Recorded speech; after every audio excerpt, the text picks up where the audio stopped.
Problemado sa pag-ibig, pamilya, o nahihirapang hanapin ang sarili?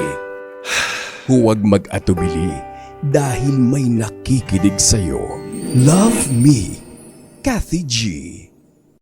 This love letter is from Ella. Dear Kathy G. Magandang araw po sa inyo at sa lahat ng tagapakinig ng FMR.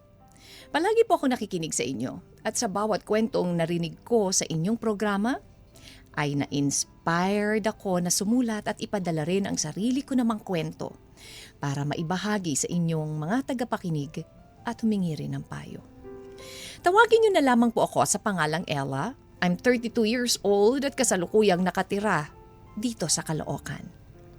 Nangyari po ang kwento ko nung nakaraang taon lang, Kathy G. Medyo fresh pa ang sugat sa puso at isip ko. Pero nagbabakasakali po ako na ang pagbahagi ko ng aking kwento ay ang maging dahilan para lubusan na akong makaahon at makalimot sa masalimuot kong nakaraan. Marami po akong negosyo dati, Miss Kathy. Kasama ko po ang partner ko sa pagpapalago ng kung ano-anong negosyo na pinasok namin.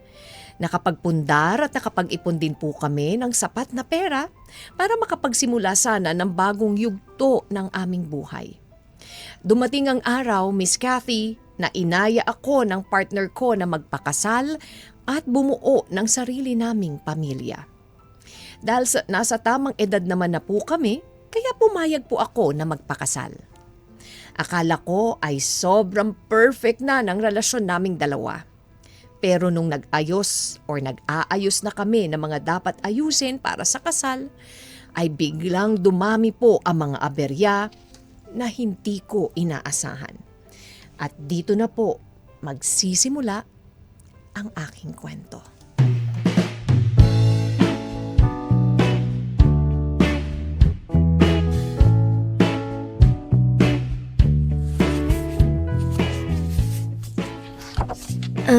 Parang ang mahal naman itong event place na to, love. Ano ka ba, love? Kaya nga tayo nag-work hard para makaipon ng sobra. Para sa dream wedding nating dalawa. Iba pa rin kasi kapag magiging practical tayo, love. Huwag mong isipin yung gastos, ha? Babalik din yung pera. Sige ka. Pipiliin ko yung pinakamahal. Your choice is my choice, my love. I love you, my future husband. I love you, Mrs. ko. Ano ba yan? Bakit sarap pa namin ni Daddy kayo naglalambingan ng ganyan? Ay, sorry ah. Pasensya na kayo, Joy, and Dad, ha? Hindi ko kasi mapigilang lambingin si Ella, eh. Ikaw, Brian, siguraduhin mong ingatan mo yung prinsesa ko. Pag pinaiyak mo yan, ako, patay ka sa akin.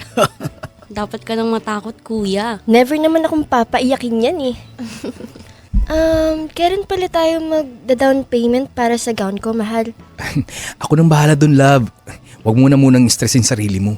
Dapat pag-usapan yung mabuti ang mga plano nyo para makaiwas kayo sa kung anumang aberya. Noted po, Dad. No need to worry. Oo, siya, sige na. May meeting pa ata kayo para sa kukunin yung wedding coordinator?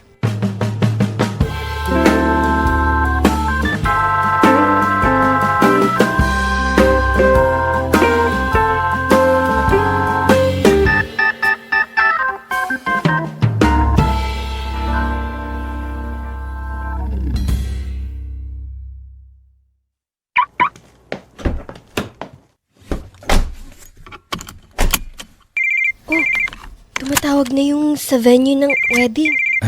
Sagutin mo na, love. Hello? Good afternoon, ma'am. Am I speaking to Miss Ella? Yes. Actually, papunta na kami ng fiancé ko sa venue para i-sign yung contract. I'm sorry, ma'am. Unfortunately, hindi na po available yung date na dapat yung ibinook dahil naunahan na po kayo nung client naming mag-down payment for the venue. Paano nangyari yun? Last week pa nag-down payment yung partner ko para ma-secure yung venue. Paano naunahan kami? Wala po kaming natanggap na down payment galing sa partner nyo, ma'am. Our team tried to inform you na ibibigay po namin yung chosen date ninyo sa iba kung hindi po kayo makakapag-settle ng down payment. Paano nangyari yun? Nabawasan na yung laman ng card namin? Ano raw sabi, love?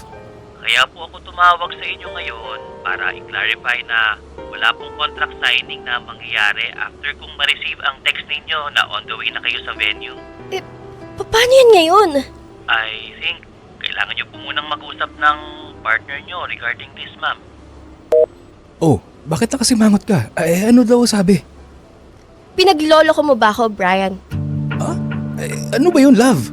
Ano sa tingin mong contract signing ang pupuntahan natin kung hindi ka pala nag-down payment, ha? Nakalimutan ko kasi, love eh. Bala ko sanang doon na lang pagkaharap na natin sila. Pwede ba, Brian? San mo dinala ang perang nabawas sa ipon natin? Love naman, kumalma ka muna. Paano kakalma? Sumagot ka! San mo dinala yung ipon natin, ha? Nang bababae ka ba? Ha? Teka lang, ano nang bababae? Hindi, love. Hindi ko magagawa sa iyan, alam mo yun. Bakit hindi mo masagot? Kasi, love,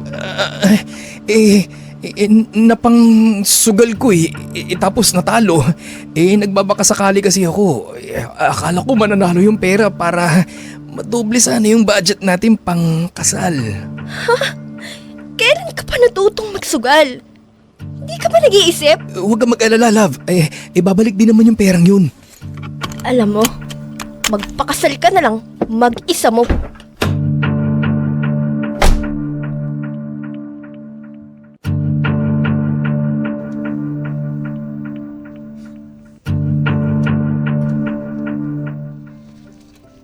Kathy G, hindi ko po alam kung ano ba talaga ang dapat kong gawin nung mga panahon na yon dahil sobrang stress po ako.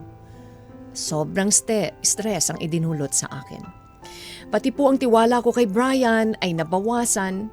Hindi ko po kasi lubusang maisip na nagawa niyang i-risk sa sugal ang pera na matagal na naming inipon para sa aming dream wedding. Halos 3 linggo ko na rin pong hindi kinakausap at hindi sinasagot ang mga tawag ni Brian, Miss Kathy. Dahil sa sobrang disappointment ko sa kanya. Hindi ko na rin po ipinaalam sa pamilya ko ang nagawa ni Brian na sa pera namin dahil ayoko na pong madagdagan pa ang gulo at problema sa relasyon namin. Pero hindi ko naman po siya kayang tiisin. Kaya noon, sa tingin ko ay okay na ako. Kaya ko nang harapin siyang muli. Pinuntahan ko po siya sa kondo niya, Miss Kathy.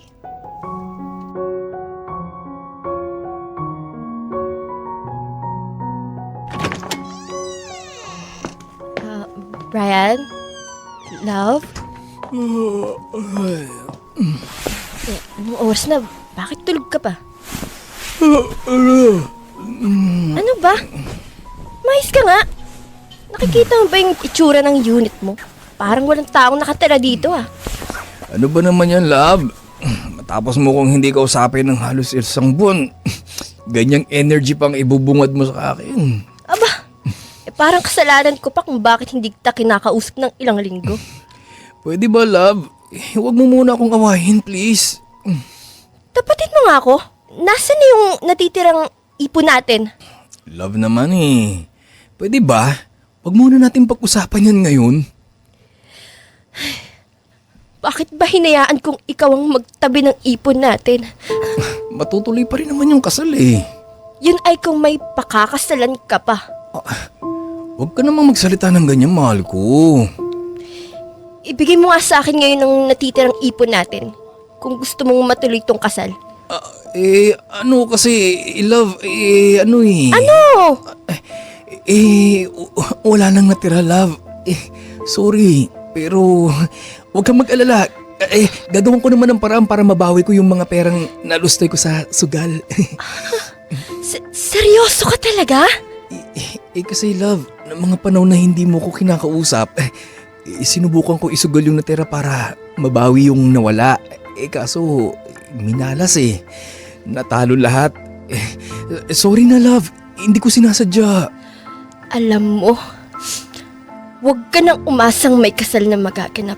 Dahil tinatapos ko na kung anong meron sa ating dalawa. Love, please. Wag naman. Sorry na, patawarin mo na ako.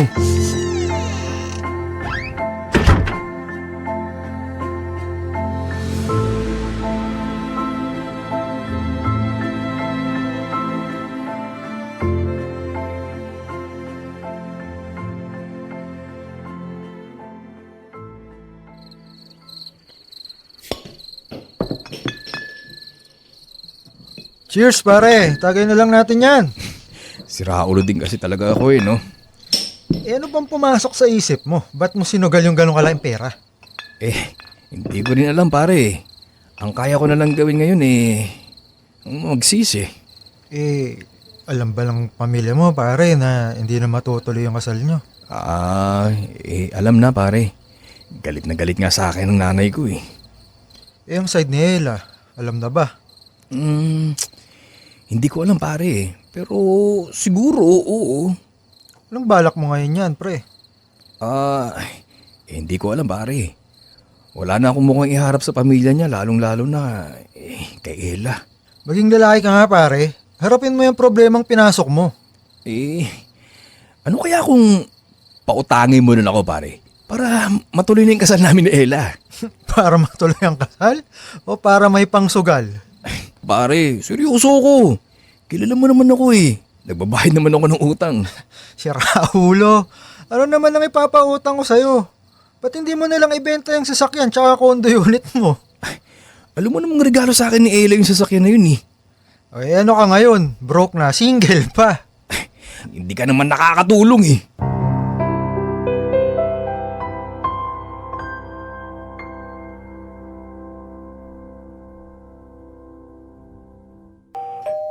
Tao po.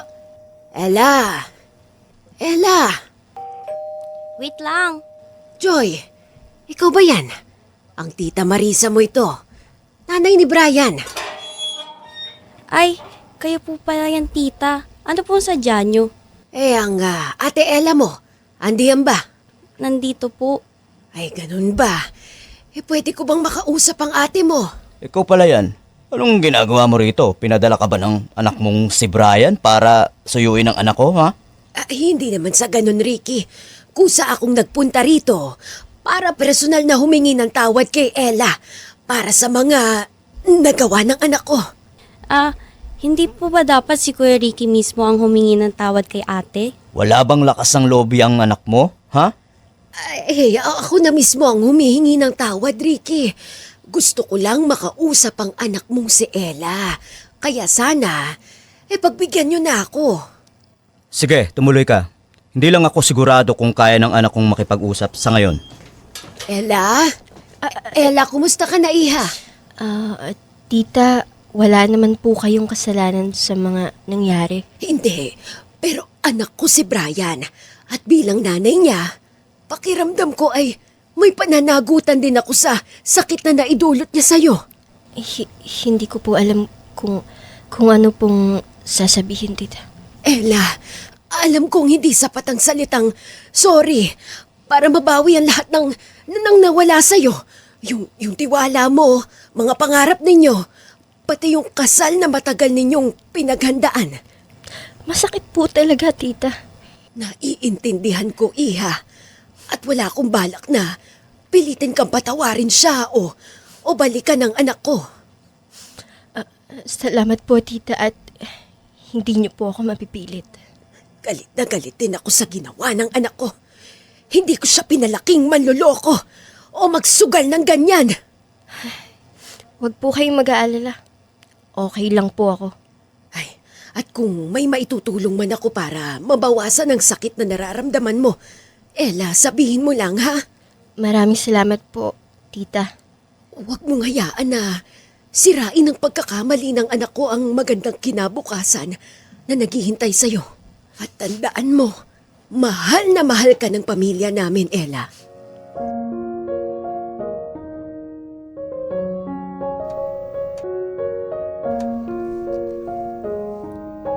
Kathy G, nangyari ang hindi dapat mangyari sa sobrang galit ni Papa or sobrang sama ng loob ko dahil sa ginawa ni Brian sa akin, Kathy. Ni hindi man lang sumagi sa isip ko na magagawa niya ito. Ang lakas ng loob ni Brian isugal ang perang pinag-ipunan namin. Pero wala siyang lakas ng loob na humarap sa pamilya ko, magpaliwanag at humingi ng pasensya. Bagkus, ang nanay niya pa ang naglakas ng loob para harapin ang kami ng at ang aking mga magulang. Hindi ko alam kung bakit ganun katuwag si Brian, Kathy. na harapin ang mga problema na siya mismo ang gumawa. Ang hirap tanggapin na wala ka namang ibang ginagawa kundi mahalin lang. Or magmahal. Pero bakit ganon? Hanggang kailan ko kaya mamahalin itong si Brian? Nangyaring hindi dapat mangyari. Sa sobrang galit ni Papa, sinugot at binugbog nito si Brian na halos gumapang na ito sa sahig. Hindi ko masisisi si Papa sa ginawa niya dahil ang gusto niya lang ay protektahan ang mga mahal niya sa buhay. Buti na lang, Kathy, at dumating si Arnold para awatin sila.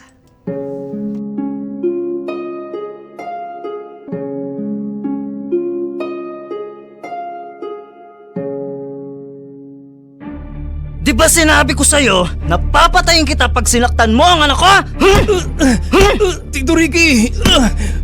Hayaan mong basagin ko yung makapal mong muka, Brian! Tama na po! Ano? Ilabas mo ang tapang mo! Sorry po. Hindi ko sinasadyang maubos ang ipon namin. Anong hindi mo sinasadya?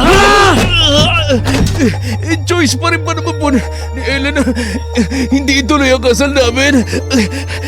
Sinabi ko naman na babawi ako sa kanya eh. Talagang nangangatbirang ka. Tito, tama na po yan. Huwag kang makialam dito kung ayaw mong madamay. Tito, tama na po. Bugbog sarado na po si Brian. Tama na po.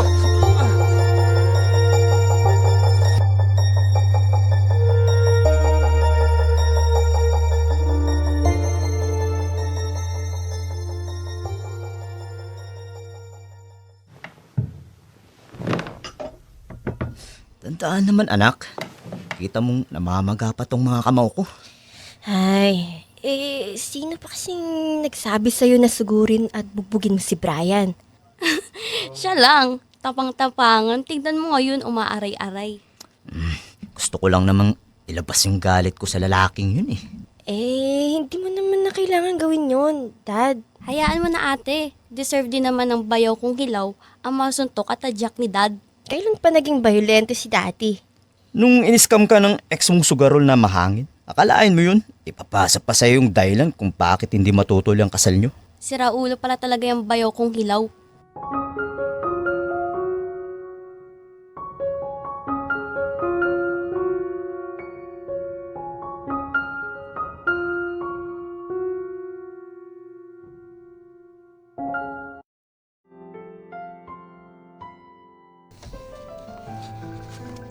Kathy G,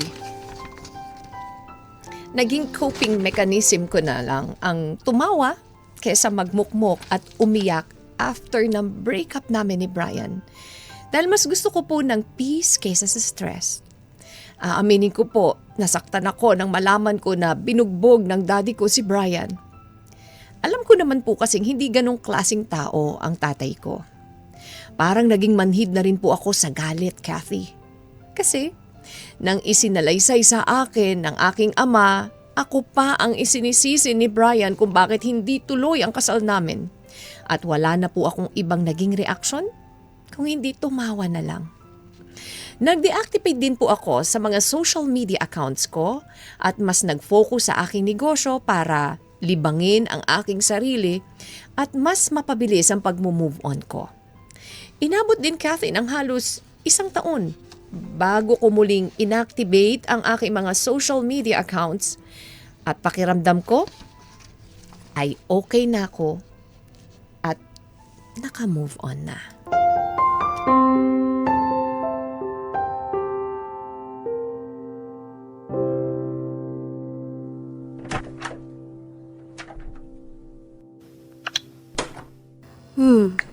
Teka, si Kuya Brian ba to? Ate Ella. O bakit? Ano ba nangyari sa'yo? Ate, nakita mo ba tong post na to? Alin? Eto, basahin mo. Mag-iingat sa lalaking to. Scammer at hindi nagbabayad ng utang. Teka, si Brian to ah. Si Bayaw na hilaw nga.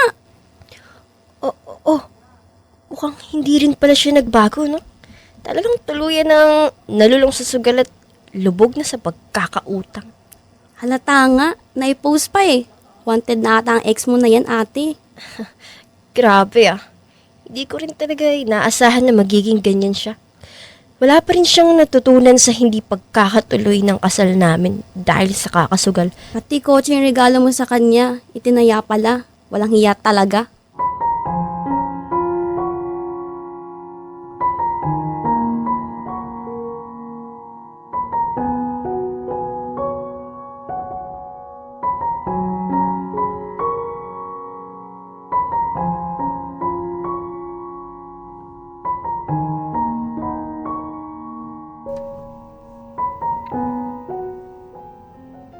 Kathy G, ganun nga siguro talaga ang buhay. May mga bagay na panandalian lamang at may mga planong kasal na hindi umaabot sa altar. Ganun naman marami po akong natutunan sa experience kong yon. Natutunan ko pong hindi sapat ang pagmamahal lamang para maging matagumpay ang isang relasyon. Kailangan din po ng tiwala, respeto at responsibilidad. Dahil kapag nasira na ang mga yon, mahirap nang ibalik kahit gaano mo pa kamahal ang isang tao. Masakit man pong tanggapin pero minsan, ang taong akala natin ay makakasama natin sa habang buhay, ay siya ring magtuturo sa atin ng pinakamahalagang aral sa buhay. Maraming salamat po Kathy G sa pagbibigay ng pagkakataon na maibahagi ko ang aking kwento. Sana po ay magsilbi itong aral sa iba upang hindi hayaang masira ng bisyo at maling desisyon sa buhay ang mga pangarap na matagal nang binuo. Ako po si Ella at ito po ang aking kwento. God bless you and your program, Ella. Love Me, Kathy G.